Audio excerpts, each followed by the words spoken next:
bagaimana media bertransformasi ke digital gitu. Tapi kan sekarang terbukti. Nah, justru sekarang saya bertanya, post internet gitu, artinya apa? Setelah internet ada nggak perkembangan teknologi yang akan menggantikan internet? Gitu.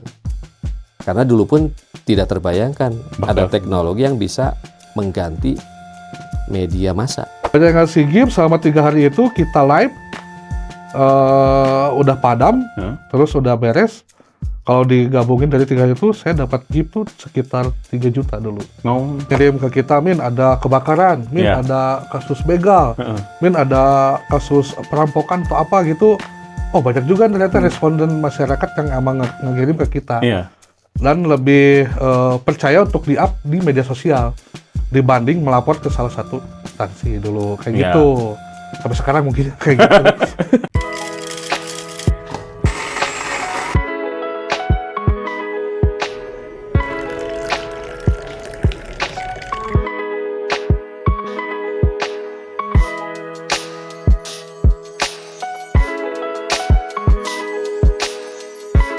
Oke, kita ngobrol di PR.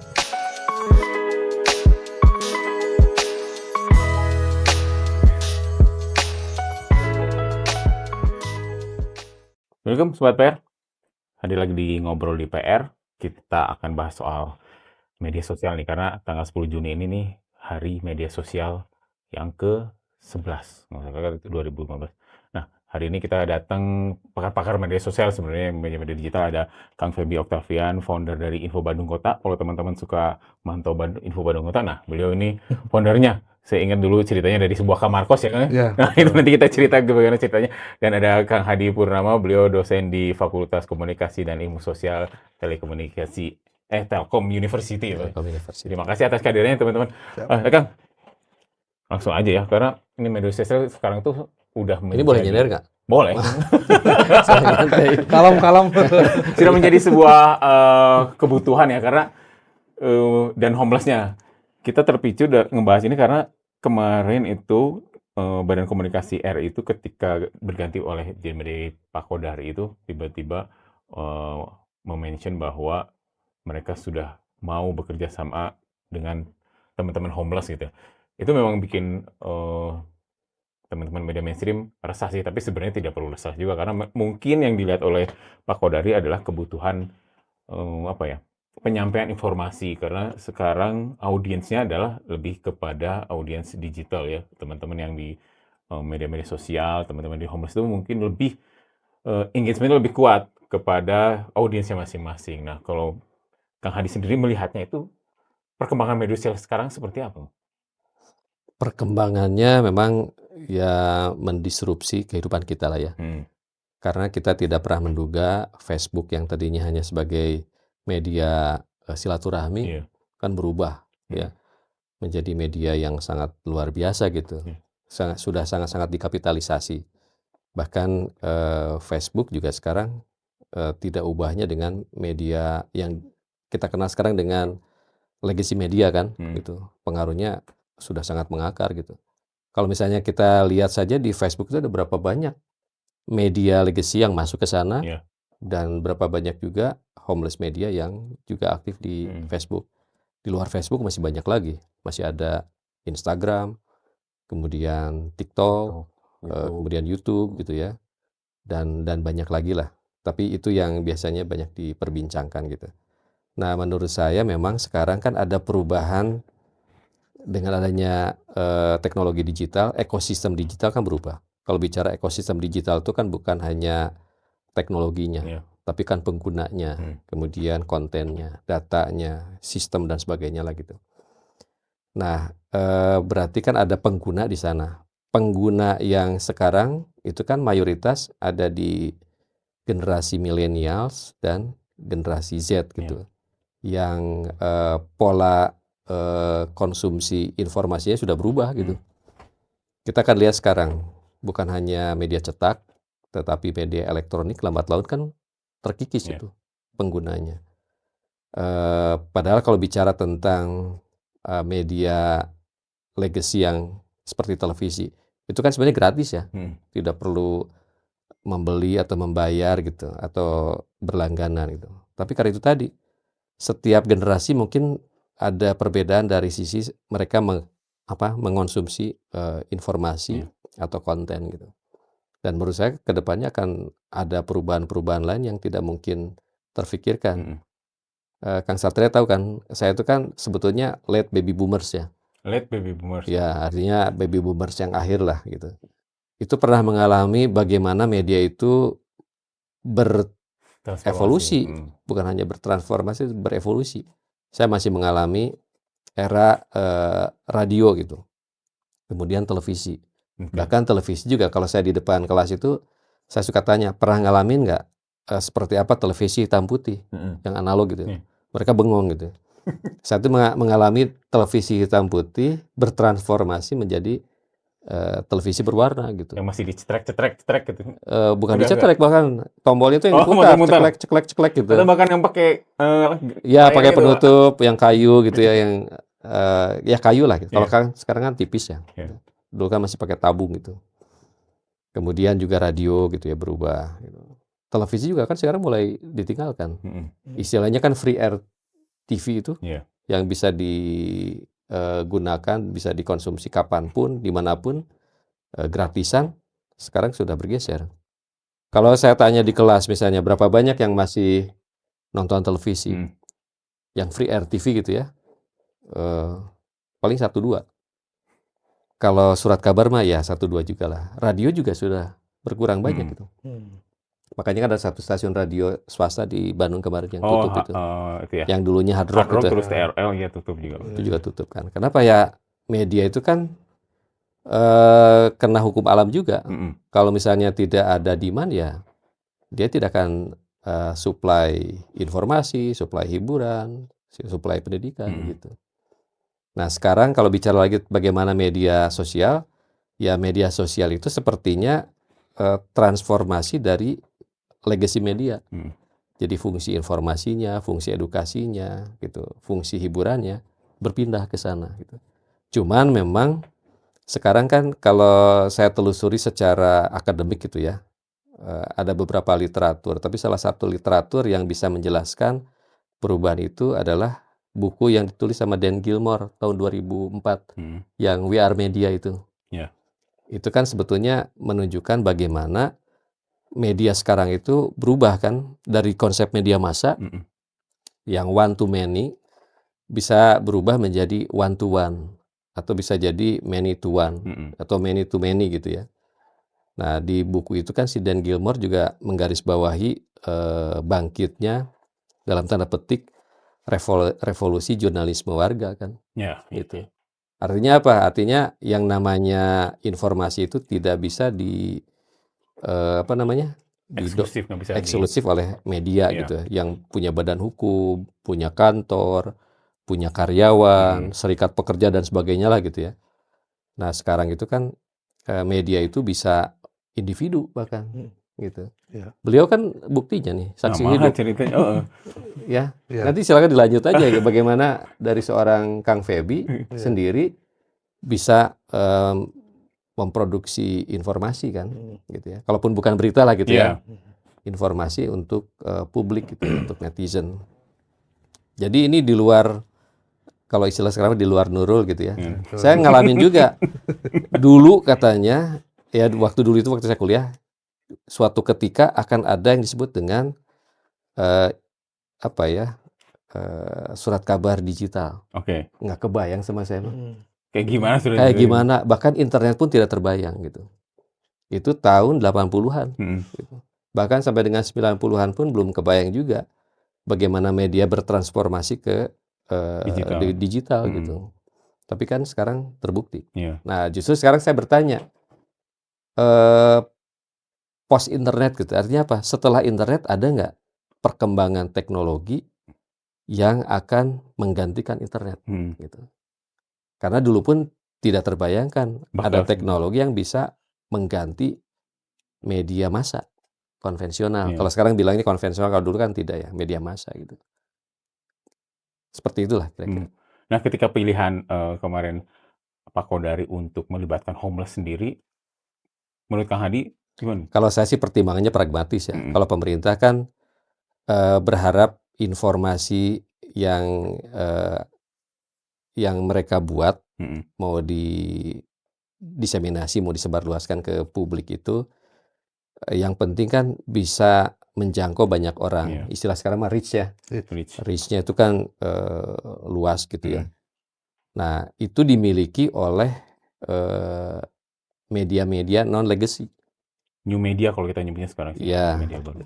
Walaupun new media waktu itu mungkin jadi old Nanti bukan new media lagi nanti. Iya, betul. Beberapa tahun ke depan udah bukan lagi new media. Karena bagaimanapun juga kebutuhan mereka kan tersampaikan ke banyak orang gitu. Sementara legacy media kan terbatas. Saya jadi ingat ini, saya karena late baby boomers gitu ya. Ketika saya dulu sering berkunjung ke media-media massa, baik itu media cetak khususnya maupun media elektronik. Di media cetak itu kan ada kebanggaan ketika misalnya ada tamu datang, mereka kemudian mendeklar tiras kita itu sekian ratus ribu eksemplar, dibaca oleh sekian ribu, sekian ratus ribu, sekian juta orang. Kan waktu itu patokannya menurut UNESCO, satu media cetak itu dibaca minimal 3 orang. Karena ada keluarga gitu ya. Iya, betul. Misalnya ayah, ibu, anak lah gitu ya. Jadi kalau dulu saya datang ke Pikiran Rakyat, itu yang dideklar adalah jumlah tirasnya minimal 150.000 eksemplar. Jadi kalau kali 3 itu ya sekitar 4,5 sampai 500.000. Artinya jumlah itu bisa dikomodifikasi oleh pihak Pikiran Rakyat untuk kepentingan-kepentingan sponsor kan, untuk iklan. Kerjasama. Tapi kalau sekarang berbeda. Coba aja datang ke media cetak terutama. Mereka tidak pernah mau mendeklar itu. Berapa misalnya tiras Pikiran Rakyat yang cetak gitu ya, atau Kompas sekalipun gitu kan turun drastis semua. Tapi kalau dengan media sosial tanpa mereka mendeklar, kita kan sudah bisa lihat, terukur, terhitung di apa namanya? Di bio gitu ya. Di bio. Sudah kelihatan berapa followersnya, berapa followers, berapa followed gitu ya. Bahkan kita bisa lihat juga berapa banyak konten yang sudah diposting gitu. Atau kalau misalnya kita mau lihat lagi insight-nya, bisa kan. Jadi jauh lebih terukur lah gitu. Itu mungkin jadi kelebihan ya. Iya, kelebihan. Kelebihan ketika kita berkomunikasi melalui media sosial. Karena itu tadi KPI-nya itu lebih terukur gitu. Beda dengan media massa konvensional atau legacy media. Kita tidak tahu persis RCT itu ditonton berapa. Itu kan baru perkiraan dari pihak Nielsen ya. Sementara Nielsen itu kalau bicara tentang berapa, anggaplah respondennya gitu ya. Itu kan hitungannya masih 1.000 sekian kan. 1000-an kan. Dengan jumlah penduduk 270-280 juta jiwa, tetap saja sampelnya 1.000 sekian yang dipasangi itu kan alat khusus itu. Nah, ya walaupun kalau dari sisi metodologi ilmiah, selama pengambilan sampelnya sesuai dengan aturan ya, dengan metode yang ada ya, itu kan merepresentasikan keseluruhan jumlah populasi gitu. Tetapi sekali lagi, kalau media sosial KPI-nya jauh lebih bisa dipertanggungjawabkan gitu. Nah, Kang Fembi sendiri mungkin boleh cerita, maksudnya ketika Kodari menyatakan bahwa homeless menjadi rekanan gitu ya, walaupun akhirnya beberapa homeless tuh membantah gitu ya. Itu bagi teman-teman di homeless apakah menjadi sebuah angin segar atau gimana? Karena kalau setahu saya gitu ya, menjawab pribadi itu ketika ada pemerintah yang kayak apa, menteri ya itu kan, malah banyak yang menolak. Karena kenapa? Kebanyakan homeless media sekarang tuh kalau saya melihatin, saya riset tuh kebanyakan independen masing-masing. Jadi kita tidak ada pacu sama apa pemerintah, sama pihak manapun, tidak ada kepentingan sama pihak manapun gitu. Karena berita yang dia sampaikan apapun itu ya pasti di-up. Yang penting rame gitu. Kalau lihat sekarang ya, apalagi sekarang banyak banget bermunculan homeless media yang emang kontra banget sama pemerintah. Walaupun malah yang pro-nya sedikit gitu kan, malah tidak ada gitu. Kelihatannya tuh banyak yang kontra banget gitu sama pemerintah gitu. Kalau dilihat Iya. riset Iya. saya di Instagram kayak gitu. Kalau Bandung Kota sendiri positioning-nya gimana Kang? Oh, teman-teman boleh tahu juga, mungkin boleh bisa tahu juga nih. Info Bandung Kota ini awalnya homeless, tapi sekarang mereka justru menjadi sebuah media ya Kang, karena Iya. boleh cerita tuh sebenarnya awalnya tuh saya ingat tuh pernah ceritakan mungkin dari kos-kosan ya, Iya, dan sama sekali tidak ada background dari sisi jurnalistik kan? iya. Ya awalnya dulu waktu 2013 waktu muncul Instagram di Indonesia gitu Mhm. ya. Coba bikin akun-akun dulu emang 2013 tuh kita belum bangkit dari belum adanya Info Bandung Kota, Iya. cuma coba bikin Instagram, terus coba intinya nge-repost gitu ya. Akhirnya banyak juga yang follow gitu. Itu nge-repost dari Dari video-video viral dulu iya, atau? video-video viral. Karena dulu tuh sering ngecek dari X. Oh iya, awalnya dari Twitter dulu ya, Iya dari X, kan ya dulu. benar. Nah, tadi kan dulu tuh sempat yang boomingnya tuh X kan X, dulu kan, makanya video-video viral kita coba lempar ke Instagram Iya. gitu. Nah, waktu 2014 akhirnya kita udah ada followers gitu kan, akhirnya banyak juga netizen yang ngirim. Netizen yang ngirim ke kita, "Min ada kebakaran, Min Iya. ada kasus begal, Heeh. Min ada kasus perampokan atau apa gitu." Oh, banyak juga ternyata responden masyarakat yang emang ngirim ke kita. Iya. Dan lebih percaya untuk di-up di media sosial dibanding melapor ke salah satu instansi dulu kayak Iya. gitu. Sampai sekarang mungkin kayak gitu. Ya kayak gitu, makanya emang kita tidak ada background jurnalistik, makanya asal main up dulu kan. Asal main up. Iya, asal main Emang up. background-nya apa nih Kang? Apa ya, saya fotografer dulu. Fotografer. Fotografer. Ya, malah saya nggak ngerti dulu 5W1H apa gitu. Nah. Akhirnya beriring waktu saya belajar sama wartawan senior gitu ya, di lapangan langsung saya tanya-tanya, kepo lah istilahnya gimana cara penulisan yang baik dan bagus Iya. gitu kan, yang emang diterima sama netizen tuh kayak gimana sih, akhirnya saya diajarin untuk menulis gitu. Dan nah akhirnya kan lebih banyak Genji ya, Iya. caption kita dirubah sama dengan bahasa Genji, tapi dengan tetap ada kode etik jurnalistiknya, meskipun ada Oh, 5W. tetap ada ya?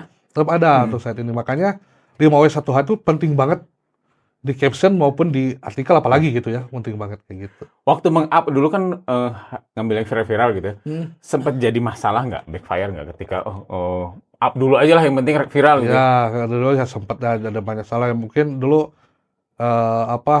Min emang bener gitu induk itu. Nah, sedangkan saya nggak ke lapangan dulu kan, makanya emang saya tidak tahu gitu apa yang terjadi sebenarnya di lapangan tuh kayak gimana. Malah dulu tuh sempat kita up video yang emang udah lama viral. Itu salah banget sih gitu. Makanya saya tidak validasi dulu, akhirnya dari kesalahan itu saya jadi pembelajaran untuk selalu validasi untuk nge-up sesuatu gitu, artikel maupun video yang viral. Sebenarnya ya Pak Hadiah, mereka tuh belajar learning by doing ya? Iya. Dulu. Langsung dari lapangan. Dari lapangan. Bedanya gimana Kang kalau melihat teman-teman yang background-nya adalah jurnalistik terus ke lapangan, sementara teman-teman homeless ini yang Kang Febi salah satunya ya, homeless yang justru belajarnya di lapangan gitu. Tadi kan di belakang layar nih kita sempat ngobrol juga ya. Jadi salah satu kelebihan mereka yang tidak memiliki latar belakang keilmuan jurnalistik itu justru semangatnya, militansinya lebih tinggi gitu. Saya tidak tahu alasannya kenapa. Kalau saya analisis salah satunya mungkin mereka tidak terlalu dikekang dalam tanda petik ya oleh aturan-aturan yang ada di kampus, di kuliah gitu ya. Misalnya gini, orang-orang jurnalistik kan pasti tahu ya tentang kode etik jurnalistik, gitu, etika, komunikasi dan seterusnya. Itu kan jadi pagar tuh dalam kita menjalankan profesi sebagai jurnalis gitu. Nah, kalau ini pendapat saya ya. Tapi kalau teman-teman yang homeless media itu kan relatif minim pengetahuan tentang kode etik, ya, kode etik jurnalistik, etika komunikasi dan sebagainya.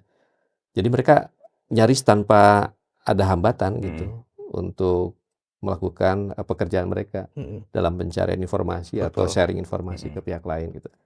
Itu dari situnya ya. Tapi memang kalau perlu saya koreksi, boleh kan mau koreksi ya? Beberapa istilah yang khas jurnalisme itu salah satunya adalah disiplin verifikasi kan. Kalau dalam bahasa Kang Feby tadi kan validasi. Ya. Kalau secara konsep kan validasi dengan verifikasi itu kan dua hal yang berbeda menurut saya. Iya. Nah, justru yang harus ditingkatkan, kalau dari sisi etosnya, militansinya, saya angkat jempol 2 malahan ya, buat teman-teman homeless media itu. Karena tanpa mereka, ini kan jadi kekhasan ya, homeless media itu dalam praktek jurnalisme itu. Yang kalau kita mengambil konsepnya kan, payungnya adalah jurnalisme warga atau citizen journalism. Ya, Ini Kang Feby ini jurnalis warga nih. Jadi para jurnalis yang datang dari warga biasa, bukan hanya AAA gitu ya, termasuk juga ibu rumah tangga. Itu kan kalau dalam jurnalis warga tuh siapapun bisa menjadi jurnalis kan, gitu ya. Yang kemudian disampaikan ke publik. Mungkin Kang Satria masih ingat nih, di era 2000-an awal itu ada fenomena yang kemudian dibahas, Oh My News yang dari Korea Selatan itu. Oh iya. Itu kan dianggap sebagai pelopor jurnalisme warga di kawasan Asia. Bahkan sekarang kalau saya cek lagi, masih ada atau bahkan sudah hilang tuh yang si Oh My News itu. Itu kan sama juga. Jadi si pengelola Oh My News seperti agregator. Jadi informasi, berita-berita itu datang dari warga, kemudian disampaikan ke publik gitu ya. Nah, jadi perlu ada pembekalan juga. Saya tadi tidak sempat ngobrol kan dengan Kang Feby sampai sejauh mana misalnya pembekalan secara keilmuan teman-teman homeless media tentang konsep-konsep yang harusnya dimiliki oleh para jurnalis. Kan tadi tentang 5W1H gitu ya. Belajar di lapangan tadi. Belajar di lapangan kan dari teman jurnalis yang memang latar belakangnya adalah dari jurnalistik gitu ya. Nah, itu kan baru satu hal lah gitu ya. Kemudian juga konsep tentang apa itu berita, elemen berita, misalnya kan tentang trustworthiness gitu ya, verifikasi dan sebagainya lah. Karena bagaimanapun juga itu yang akan bisa membedakan mana produk jurnalistik ya, apakah itu berita ataupun feature gitu ya. Ya, feature. Walaupun kan feature kan berita juga ya, gitu. Dengan yang bukan berita atau opini gitu. Kan sempat ada kejadian ya, nanti kan cerita sendirilah Kang Feby. Ketika sudah di-up, ternyata diprotes oleh pihak berwajib kan gitu. Itu gimana ceritanya gimana? Karena berat itu. Karena itu tadi tidak punya beban gitu. Ya dulu sempat ini mah sharing aja mungkin. Kita up kiriman dari warga gitu kan. Apa sih itunya peristiwanya? Peristiwanya ya kayak pembegalan, kriminalitas lah. Kita up, terus berapa hari kemudian ada yang telepon ke saya gitu. Wah, katanya nama pas ditelepon, terus menghadap. Protesnya kenapa katanya? Ya tidak sesuai fakta ya, atau itu belum ada laporan katanya. Oh, baru warga aja ngomong ya gitu. Jadi belum ada masuk laporannya. Makanya mungkin belum ada penindakan gitu kan. Dari situ saya dipanggil, akhirnya dikasih tahu lah kalau misalnya intinya kalau ada berita kayak gini mah harus minimal harus ada laporan dulu. Harus lapor nih yang misalnya korbannya gitu kan. Ya akhirnya sempat tahun berapa tuh? 2022, 2021 kalau itu udah lama lah. Nah, akhirnya setiap ada netizen yang ngirimin kasus kayak gitu, saya harus wajib melampirkan dokumen udah lapor ke pihak berwajib. Kalau dari warganya ya dari warga yang ngelapor. Misalnya saya jadi korban copet nih atau jadi korban apa, udah lapor apa belum nih misalnya? Belum, ya udah sok lapor dulu. Oh, jadi akhirnya belajar dari sana, belajar langsung dari sana, memilahnya itu seperti gitu ya. Akhirnya suruh lapor dulu ke pihak berwajib ya emang buat validasi gitu ya, buat validasi karena benar nih ada kejadian kayak gini gitu di situ, kayak gitu. Ya memang konteks validasi itu gitu, bukan verifikasi kali. Tadi yang info begal itu gimana ceritanya itu? Ya jadi ada netizen yang ngirim ke kita video CCTV gitu ya, ada kasus pembegalan di daerah wilayah Kota Bandung gitu kan dulu tuh. Dia teh korban? Korbannya gitu kan. Akhirnya ngirim, terus kita up. Secara kronologis yang dia omongin gitu kan, kronologisnya. Emang kronologisnya kayak gimana? Ya dia lagi nongkrong terus tiba-tiba disamperin sama gerombolan, hampir mau dibacok gitu kan, ada sajamnya kelihatan di CCTV. Akhirnya kita up gitu kan. Akhirnya kita up, rame kan itu netizen tuh banyak nge-tag pihak berwajib juga, nah atas atensinya lah gitu kan, ini udah ada buktinya kan gitu. Nah beberapa hari kemudian lah saya ditelepon kan untuk datang validasi. Next mah kalau misalnya ada kasus kayak gini minimal ada surat laporannya dulu, kayak gitu. Ya udah akhirnya setiap netizen yang ngirim kayak gitu, ya kita harus validasi ada surat LP-nya gitu. Oh, diverifikasi dulu bener ini udah laporan dulu atau belum? Ya, betul. Selama itu belum ada mah belum di-up dulunya di soalnya dulu juga pernah ada yang ngelapor kayak gini, "Min, ini ada begal," gitu kan, misalnya di Cikutra gitu. "Oh, siapa korbannya?" "Nggak tahu, Min." Nah, banyak yang kayak gitu, banyak malah nge-share, "Ini dapat video dari mana?" "Dari grup WhatsApp." Nah, makanya itu juga kan harus validasi juga gitu kan. Jadi makanya kita tuh sering belajar, makanya jangan apa-apa main up gitu kan. Takutnya nanti malah blunder ke kitanya sendiri. Khawatirnya bukan video di mana, bukan di Bandung gitu ya. Makanya takutnya kayak gitu kan. Soalnya dulu yang pernah tadi saya omongin, video yang udah viral lama malah kita up baru gitu kan. Jadi naon Min tong geus jelas kan gitu. Nah, ini pentingnya cek fakta ya kan. Kebetulan Kang Hadi ini adalah anggota di Mafindo juga, Masyarakat Anti Fitnah Indonesia Pak ya. Itu melakukan verifikasi, mencek fakta. Dulu kalau di koran oke ya, tapi ketika di media sosial itu kan makin tricky ya Pak ya. Justru saya tidak akan membuat garis demarkasi ini di media massa yang harus patuh pada disiplin verifikasi gitu ya. Kalau menurut saya sih informasi yang harus di-share ke publik seharusnya memang melalui tahapan verifikasi dulu. Mungkin tadi yang pihak berwajib juga tujuannya adalah supaya informasi atau berita tadi tidak jatuh menjadi hoax, baik itu misinformasi maupun disinformasi gitu. Betul. Makanya pentingnya disiplin verifikasi. Makanya tadi saya bilang, teman-teman dari Homeless Media itu dengan militansinya, itu kan bekal yang luar biasa. Harus juga dibekali oleh kaidah-kaidah atau prinsip-prinsip jurnalisme yang benar. Kan disiplin verifikasi itu kan dari Bill Kovec ya. Gitu. Itu menjadi jantung dari jurnalisme. Karena itu yang membedakan justru jalur demarkasi mana yang berita, mana yang bukan berita. Gitu. Khawatirnya itu opini itu nanti jadi hoax gitu. Kan yang timbul nanti kegemparan. Iya, betul. Karena banyak kejadian juga ya yang katanya dibegal, padahal itu rekayasa. Misalnya rekayasa karena dia terlibat kemarin judol gitu. Baru minggu kemarin banyak DM, Min ada kasus pocong. Oh ya, karena pocong di mana-mana ya pocong. Ini bener Min, ada yang lapor tuh Cicadas katanya kan. Saya cobalah tanya ke teman saya orang sana gitu, bener tuh, enggak eueus nah. Nah kan itu dapat video dari mana tuh mereka tuh kan, yang ngirim bahwa memang dia bilang katanya ini ada di Cicadas katanya, padahal nggak ada gitu itu tuh. Oh, berarti sudah jalan verifikasi. Iya. Gitu. Karena memang mungkin kan yang lagi viral biar cepat masuk ke algoritma. Nah ini soal algoritma nih. Penting nggak algoritma tuh? Karena kan itu untuk reach si audiens ya gitu. Ya penting. Karena kalau di Info Bandung Kota tuh kita semenjak dari itu udah nggak bikin lagi, maksudnya bukan nggak bikin ya, lebih nge-upgrade untuk konten. Karena yang lagi rame di TikTok tuh ternyata di TikTok maupun ke Instagram itu ngaruh banget itu dari algoritma gitu kan. Makanya kita tuh di situ lebih ke konten yang bikin orang-orang tuh senang. Salah satu contohnya mungkin kita lebih ke Babandungan, cerita tentang Bandung, ataupun kalau Genji kan resepnya ngegalauan gitu ya.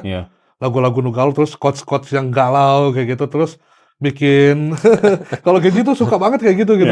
Terus bikin kayak kemarin kan salah satu contoh yang beres konvoy, terus saya apresiasi tukang yang penyapu-nyapu jalannya tuh.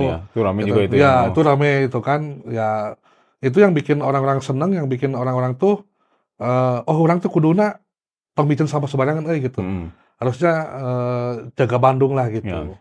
Iya. Nah, algoritma sendiri sebenarnya bisa disebut apa ya? Dewa baru tapi pemret baru juga mungkin ya. Karena itu yang membuat sebuah media sosial itu bisa naik, bisa ditonton orang, tapi Pak gatekeeper baru katanya sekarang. Tapi kan itu sebenarnya membatasi nggak sih? Membatasi kita sebagai penonton untuk mendapatkan informasi baru gitu ya kan. Biasanya algoritma, misalnya kita nih biasa hanya nonton musik, olahraga dan lain, hanya 5 tema gitu ya. Nah, yang masuk terus kan itu ya, algoritmanya masuk itu terus. Menurut teman-teman sendiri, menurut Kang Hadi dan Kang Feby, itu membatasi audiens untuk menerima informasi baru nggak sih kalau gitu? Enggak sih kalau menurut saya. Karena kalau misalnya audiens, kalau apalagi kalau udah molor gitu ya, Iya. ya pasti ada, nanti di timeline mereka ada, gitu. Kecuali kalau misalnya ke pencarian, di TikTok maupun di Instagram gitu, nah itu tuh video-video yang emang mereka sering lihat, Iya. nanti terus pasti ada itu. Tapi kalau misalnya mereka udah follow, misalnya follow Info Bandung Kota, nanti juga ada informasi Info Bandung Kota yang ngelewat ke FYP dia gitu. Gitu. Gimana Kang kalau Kak Hadi? Kalau menurut saya sih kan tadi ya, algoritma tuh seperti alternatif atau pengganti tim red. Iya. Atau kalau secara keilmuan, kalau menggunakan visual analisisnya itu adalah teori gatekeeping, Iya. algoritma sekarang itu menjadi gatekeeper baru ini, gitu. Artinya apa? Apa yang wajib dikonsumsi oleh publik, oleh pengguna media, yaitu yang ada di algoritmanya media sosial. Kalau dikaitkan lagi dengan konsep yang lain, kalau algoritma menjadi patokan utama dalam produksi konten, jangan-jangan kita terjebak dalam apa yang disebut dengan echo chamber. Gitu. Itu bahayanya. Jadi dianggapnya itu yang dibutuhkan oleh publik. Padahal kan publik yang menggunakan media sosial juga kan banyak ragamnya gitu ya. Artinya yang mereka sukai tidak masuk di FYP gitu. Nah itu yang jadi bahaya, harus diantisipasi oleh para pengelola media khususnya homeless media gitu. Jadi keragaman konten itu harus ini juga jadi pertimbangan utama gitu. Memang sih dari satu sisi ini dilematis ya. Algoritma kan nantinya identik dengan monetisasi juga ya. Iya betul. Betul kan? Betul. Gitu. Bagi homeless media itu kan penting banget gitu. Penting. Tapi ingat juga bahwa ada keragaman konten. Ini kan pernah dibahas di Legacy Media. Untuk misalnya undang-undang penyiaran itu kan mengacunya kepada diversity of content, kemudian diversity of pemirsa, pengguna gitu. Jadi jangan sampai yang ramainya itu terus, padahal kan pengguna media juga butuh konten yang lain. Gitu. Iya betul. Butuh inilah penyegaran gitu. Nah teman-teman di Bandung Kota juga, saya menariknya gini, dulu hanya mengambil yang viral-viral ya, tapi kemudian memutuskan untuk ikut meliput itu gimana Kang ceritanya? Akhirnya kan ada teman kayak Kang Feby ya, dapat informasi, tapi akhirnya tadi cerita yang ojol tadi gimana tuh? Jadi malah meliput jadi mana rujukan jadi teman-teman media mainstream ya? Ini harus cerita dulu nih, yang cerita ojol yang mana nih? Cerita ojol yang mana nih? Ya dulu karena saya jujur sih ngelihat waktu demo tuh lihat teman-teman jurnalis gitu ya. Wis kayak yang seru nih kalau ke lapangan gitu kan. Akhirnya saya diajak gitu sering ke lapangan, terus sering ngeliput bareng gitu kan, liputan bareng. Sampai diajarin untuk nulis artikel berita pun saya bareng-bareng gitu sama mereka gitu kan. Nah, dulu tuh sempat ada yang viral salah satu ojol yang ngasih celananya ke ODGJ di Tegalega dulu tuh. Saya udah up videonya itu, emang rame banget gitu kan. Itu videonya viral dari masyarakat? Dari netizen, ya dari netizen. Ngelapor ke kita, Min ada ojol nih ngasih celana ke ODGJ gitu kan. Si ojolnya buka celana tuh berarti nya? Emang si ojolnya tuh buka celana ngeliatin. Emang terus emang utunya pakai celana pendek gitu kan. Ini terus dari netizen ya? Dari netizen, si ODGJ-nya tuh gila gitu kan, netizen si ODGJ-nya. Akhirnya saya coba cari informasi terkait ojol itu. Dapatlah nomor WA-nya, terus saya coba datangi untuk wawancara gitu. Akhirnya saya bikin feature-nya dan rame itu. Meledak langsung di Instagram. Definisi rame menurut homeless media itu gimana nih? Like-nya, yang nge-share. Sampai berapa KPI? Yang like-nya tuh dulu sampai puluhan ribu. Kalau sekarang tuh dinilai puluhan ribu tuh masih kecil. Padahal kalau ratusan ribu udah gede. Gitu kan. Sampai komennya tuh seru lah, banyak yang terharu, banyak yang ngedukung si ojolnya gitu. Seneng pokoknya di situ. Akhirnya banyak juga media-media akhirnya yang untuk ngewawancarai ojol itu. Nah bisa menang kayaknya. Gitu kan. Sampai ada media TV bagiin nomornya sudah orang yang wawancara oke. Nah sampai gitu akhirnya kayak gitu. Nah itu karena sisi penasaran itu ya. Justru saya melihatnya ada fenomena lain gitu ya. Sepertinya masyarakat jauh lebih percaya sama homeless media dibandingkan dengan legacy media gitu. Nah, itu kan pertanyaan gitu ya. Apakah kalau informasi dari netizen tadi di-share ke legacy media akan di-up atau tidak? Jangan-jangan kalau dalam perspektif legacy media itu tidak punya nilai berita. Jangan-jangan gitu ya. Kalau dari sisi itunya kan lebih kental human interest-nya kan gitu. Iya. Jadi ini, apa ya, sepertinya publik ya, netizen itu memindahkan, trust-nya ke homeless media gitu. Iya. Nah, bagi teman homeless, menjaga rasa percaya audiens, netizen dan follower-nya di homeless itu seperti gimana Kang caranya? Kalau saya sendiri sih di Bandung Kata konsisten ya, Mhm. untuk bikin konten maupun memberikan informasi Mhm. gitu. Dan saya juga nggak sombong-sombong amat sih kalau ada yang nge-DM informasi yang emang penting saya selalu balas gitu. Mhm. Nah di situ Nggak sombong-sombong amat. saya selalu balas gitu Iya. kan dan nge-DM emang informasi yang untuk saya misalnya untuk dijadiin bahan berita, Iya. untuk jadiin bahan konten gitu Mhm. saya selalu, respon. Iya. Dan saya juga suka ngelakuin live gitu ya, Mhm. live langsung, live report langsung di tempat gitu Masih kalau sampai sekarang gitu? masih, ya itu seneng sih mereka kalau misalnya apalagi waktu kemarin konvoy Persib gitu Iya. kan, saya coba live, "Wah Min ke sini Min, geber-geber," lah gitu lah, rame istilahnya banyak netizen yang emang support juga. Iya. Dan salah satu contohnya dulu waktu kebakaran di Soekarno-Hatta, Mhm. gudang triplek, itu sampai 3 hari kebakaran, saya ke sana jam 11 malam, Iya. ke TKP, terus saya live TikTok, di situ banyak netizen yang ngasih saya makanan. Ngasih, "Min saya udah anter tuh, Gojeknya ke situ buat Iya. Mimin ya makan, tapi live report terus ya." Nah, akhirnya banyak yang ngasih gift terus kan di TikTok tuh, banyak yang ngasih gift selama 3 hari itu kita live, udah padam, Heeh. terus udah beres, kalau digabungin dari 3 itu saya dapat gift tuh sekitar 3 juta dulu. Oh. Terus dikasih makanan banyak dari netizen. Enak itu bener. Itu Banyak yang bentuk gitu. sebuah kepercayaan dan ini ya, engagement dari si Iya, netizen ya, betul. Pak, ya, Pak, ya, kayak gitu kan. Kalau zaman dulu mah kan sering tuh engagement-nya itu dalam bentuk dalam bentuk gift, makanan, terutama untuk, radio siaran. Iya. Kalau mereka sudah merasa engage dengan penyiarnya, mereka kan kirim Ngirim martabak, iya, kirim iya, apa iya, iya. gitu ya. Gitu. Nah sekarang berpindah ya Mhm. dari media, konvensional ke homeless media ini. Mhm. Dan ini modal sosial sih ya buat Mhm. teman-teman tinggal kepercayaan atau trust tadi dijaga. Saya Bang. ada pertanyaan nih ke Iya, nggak Kang apa-apa. Febi. Ya. Ada nggak kriteria bahwa konten ini harus di-up atau konten ini harus direvisi Skip. dulu atau di-skip? Tidak boleh. Ada. Apa tuh? Karena kalau di Instagram apalagi TikTok tuh, yang pembacokan tuh nggak masuk. Oh iya, iya, iya betul. Ada Ya. ada ininya, red Walaupun Ada. sudah di-blur? Yes. Kadang kalau dulu sempat saya nge-up yang kasus penemuan mayat di Kosambi. Itu sampai diliput sama Atta Halilintar. Dulu saya up, cuma kelihatan apa, si kain kapan tuh, bukan kain kapan, kantong mayat. Iya. Kantong mayat di TikTok langsung ke-ban. Langsung nggak ada itu videonya, langsung ke-ban. Akhirnya kan di situ ngelihat dulu ya, mempelajari gimana sih cara yang emang masuk ke Instagram maupun ke TikTok gitu kan. Nah, kalau di Instagram juga sama ternyata, jangan kelihatan darah, jangan kelihatan yang lagi mukul atau ngebacok. Apalagi di TikTok tuh ngelihat, kalau di TikTok Info Bandung Kata tuh ngelihat anak kecil nggak pakai helm atau lagi jalan tuh kena banned. Kena ban di situ. Makanya saya sering kalau bikin konten di Instagram maupun di TikTok harus nyesuaiin sama kayak gitu, kriterianya kayak gitu. Berarti teman-teman dari homeless mempelajari ya? Nah, kalau homeless media kalau saya lihat udah gila banget sih sekarang.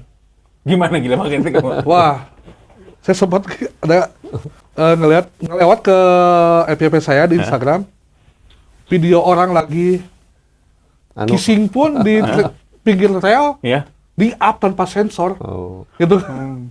Itu juga kan itu kalau buat bagi saya tuh nggak naon sih di up sih, gitu Iya. kan apa-apa Itu penting gitu maksudnya. Iya, nggak penting lah buat apa gitu. Tapi banyak yang up kayak gitu gitu. Apakah yang kasus-kasus kayak kemarin terkait yang LGBT kayak gitu kan banyak juga yang nge-up tuh.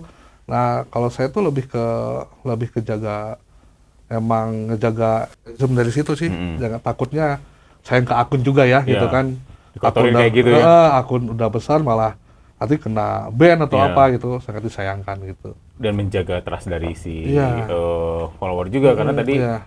Info Bandung Utama mungkin udah punya punya karakternya seperti ini. Setiap ada kasus bundir di kota Bandung, saya nggak pernah up. No. Walaupun percobaan bundir ini saya nggak pernah up. Kenapa? Itu saya takutnya jadi inspirasi orang lain gitu kan. Pertama, kedua, saya nggak pernah ngeberitain kalau misalnya yang bunuh diri itu dari seorang misalnya pelajar sekolah atau apa, enggak. Padahal media legacy salah satu inilah ya, itu kerap kali menayangkan, walaupun ada disclaimer-nya gitu ya. Kalau ini malah tidak ya? Enggak, saya enggak. Paling waktu kemarin kasus terakhir kemarin di Pasopati yang anak sekolah terjun gitu ya. Saya cuma ngevideoin Pasopatinya doang. Tolong jangan disebar videonya ataupun foto korban dan lain-lain. Itu udah, cuma himbauan gitu doang. Aja seperti itu. Ya, seperti itu aja udah. Gak nge-up. Kan kalau ngelihat homeless lain tuh sampai ada yang nge-up si korbannya yang udah jatuh gitu, kelihatan darahnya atau apa. Kalau saya enggak gitu. Untung enggak. Ini boleh sih, saya juga bertanya ya. Lagi-lagi di belakang layar nih. Trust masyarakat terhadap homeless media itu salah satunya itu tadi. Sebagian besar mungkin ya, homeless media itu menjaga jarak ya dengan pemerintah. Iya. Betul ya? Betul. Nah, bisa diceritakan tadi. Ini gimana? Misalkan ketika waktu mau ada pilkada gitu, teman-teman di Info Bandung Kota memilih seperti apa? Tetap netral. Kalau di Info Bandung Kota, karena suatu kepercayaan dari netizen, kita kalau misalnya berbau dengan politik, itu udah pasti kena sebrot lah. Ya. Oh, karena tadi menjaga kepercayaan dari menjaga kepercayaan dari netizen gitu kan. Makanya saya setiap ada pilkada maupun itu tidak memihak salah satu paslon gitu. Walaupun mereka mau kerja sama gitu? Ya. Ditolak? Ya, ditolak. Oh gitu? Apalagi kalau misalnya videonya yang emang kelihatan pencitraan banget atau apa gitu. Kampanye hard banget. selling pisan gitu ya. Nah sekarang nih kita lagi rame-rame MBG, Koperasi Merah Putih. Ada nggak dari sana tuh, ayo dong kerjasama gitu? Ada sih beberapa kali yang chat ke marketing kita gitu ya untuk melakukan kerjasama, dan saya bilang ya saya tolak gitu. Asli nah itu? Asli. nggak up itu gitu. Oh, jadi posisinya tidak semata-mata homeless itu kan kalau yang sempat ramai kan gitu ya, menjadi buzzernya pemerintah. Kemarin ketika Bakom ingin merangkul mereka juga akhirnya beberapa menolak, itu ternyata tidak seperti yang dipikirkan juga oleh ada idealisme di kalangan teman-teman homeless media ya. Kalau saya melihatnya lebih jauh lagi. Jadi trust publik terhadap media, terutama media legacy media itu ya, media-media konvensional itu kan semakin turun ketika terutama yang media penyiaran ya. Khususnya media penyiaran televisi itu kan sangat-sangat kasat mata terafiliasi dengan kelompok-kelompok politik tertentu kan, ya, gitu. Nah sementara publik melihat homeless media ini menjadi sebuah alternatif lah, di mana keberpihakan kepada publiknya jauh lebih besar dibandingkan kepentingan politik, ya.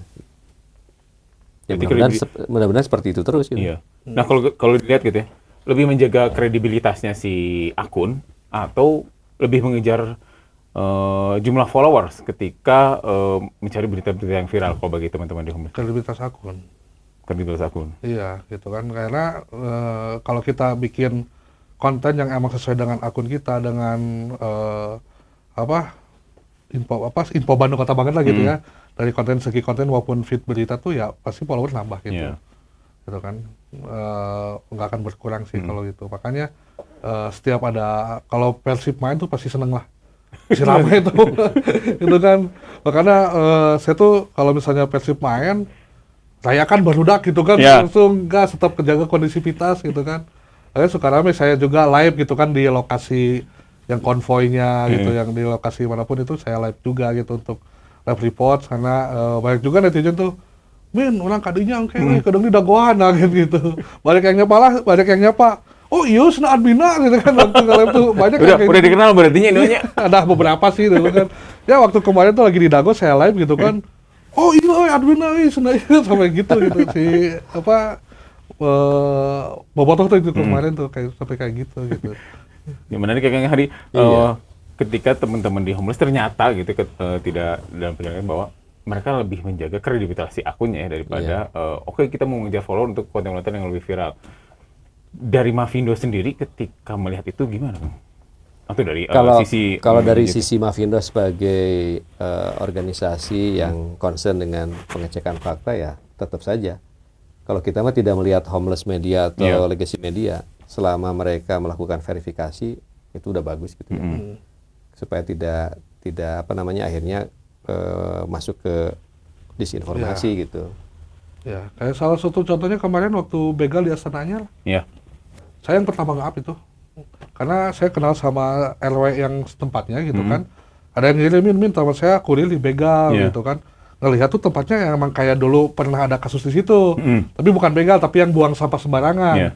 Akhirnya saya telepon ketua RW-nya, "Kang bener ada begal?" "Betul Kak." Nah, ini nyunkan videona. Akhirnya saya wawancara si ketua RW. Dan ketua RW pun kenal sama si korban.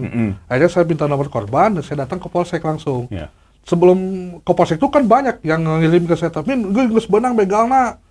Yang ada video viral tuh kan, sampai dimasukin ke banpolnya gitu kan, sampai digebugin mah gitu kan. Tapi saya nggak main up.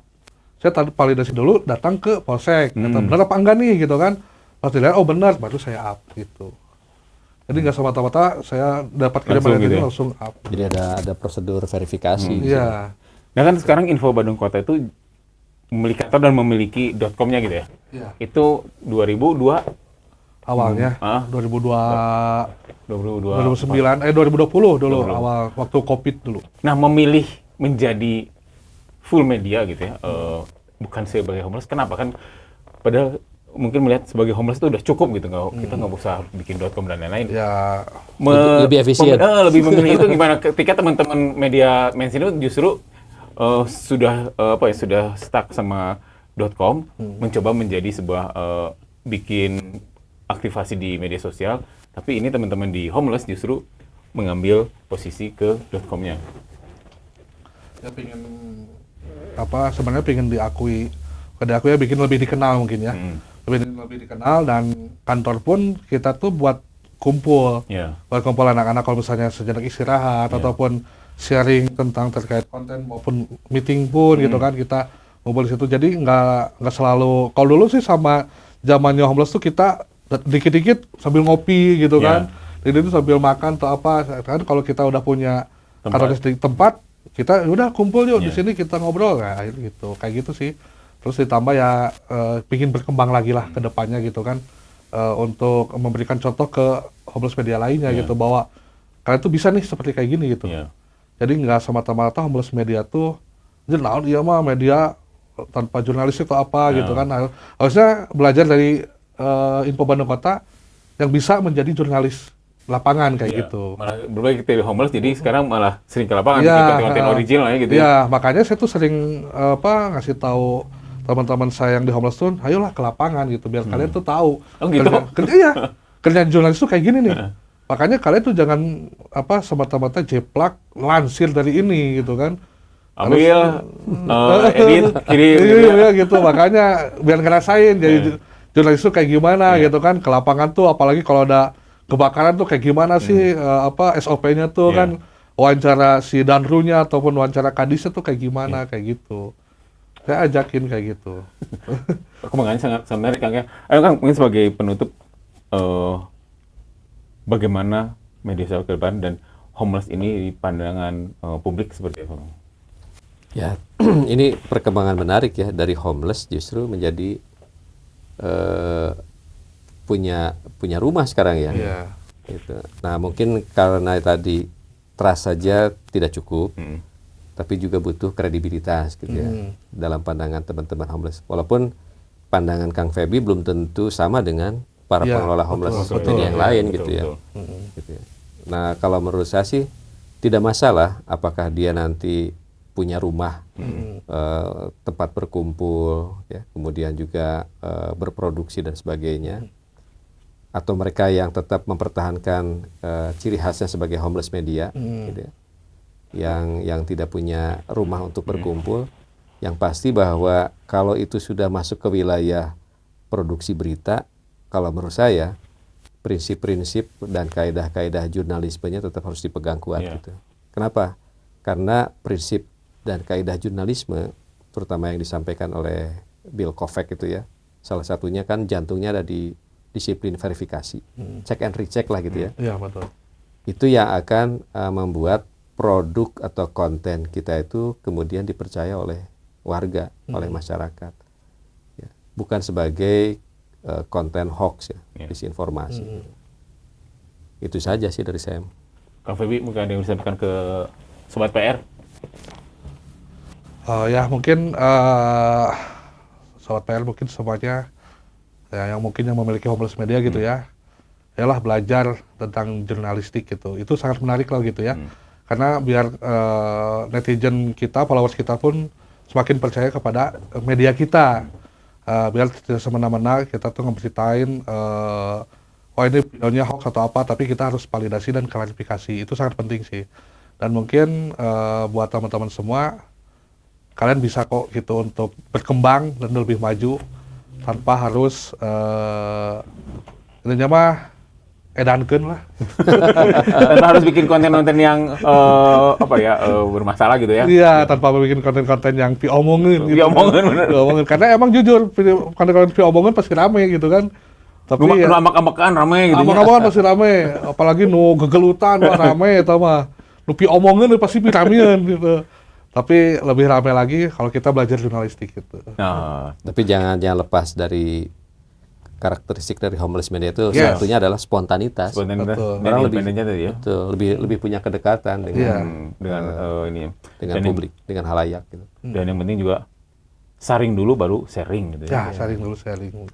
Terima kasih Kang Hadi, Kang sama-sama. Feby atas waktunya. Kita ngobrol-ngobrol nanti soal Homeless Media dan lain-lain di waktu kesempatan yang lain. Ya. Makasih Sobat PR. Assalamualaikum warahmatullahi wabarakatuh.